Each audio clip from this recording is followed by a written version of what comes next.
দোস্ত welcome to my YouTube channel Nil Darpan. আমি এখন আছি আবুতারা হল্ট রেলওয়ে স্টেশনে। এটি কোচবিহার জেলার অন্তর্গত দিনটা 2 নং ব্লকের একটি রেলওয়ে স্টেশন। আর এই রেলওয়ে স্টেশনের মধ্যে দিয়ে মাত্র 4টি ট্রেন চলাচল করে। আর এই 4টি ট্রেনের মধ্যে মাত্র 2টি ট্রেন এই স্টেশনে দাঁড়ায়। তো চলুন আজকে আমরা এই আবুতারা হল্ট রেলওয়ে স্টেশনটির ইতিহাস জেনে নিই।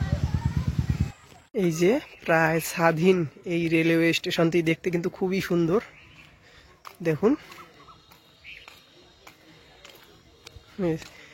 এখানে একটি বসার জায়গা।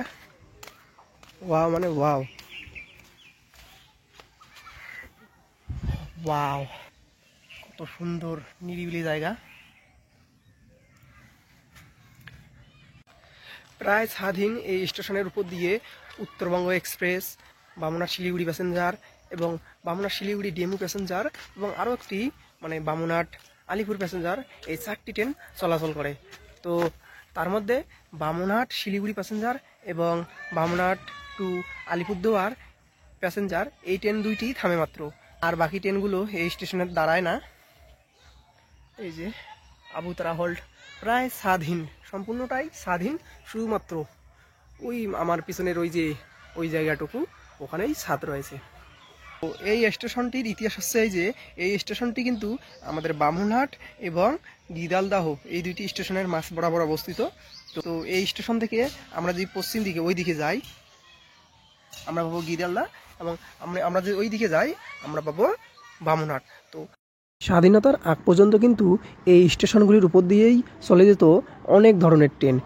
এই দিক দিয়ে চলে যেত গিদালদা হয়ে, মোগলহাট হয়ে ওইদিকে বালুরঘাট, এবং অতীতের মতোই এবারেও কিন্তু আগামী দিনেও কিন্তু শুরু হতে যাচ্ছে এই রেলপথটি। গিদালদা বাংলাদেশ, বর্তমান বাংলাদেশ হয়ে সরাসরি ট্রেন চলে যাবে বালুরঘাটের দিকে। তো তখন কিন্তু আমাদের আর শিলিগুড়ি যেতে লাগবে না, এবং কলকাতা যাওয়ার দূরত্বও কিন্তু অনেকটাই কমে যাবে। আর এই যে এইটুকুই হচ্ছে আবুতারা হল্ট স্টেশনের ছাদ। তো ওই দিকে হচ্ছে ওটা পুরনো টিকিট কাউন্টার, এখনও কিন্তু সেই পুরনো টিকিট কাউন্টারেই রয়েছে। এই যে এটি হচ্ছে আবুতারা হল্ট রেলওয়ে স্টেশনের টিকিট কাউন্টার, আগের সেই পুরানো মডেল। সংস্কারের অভাবে এখনও কিন্তু পড়ে রয়েছে এইরকম।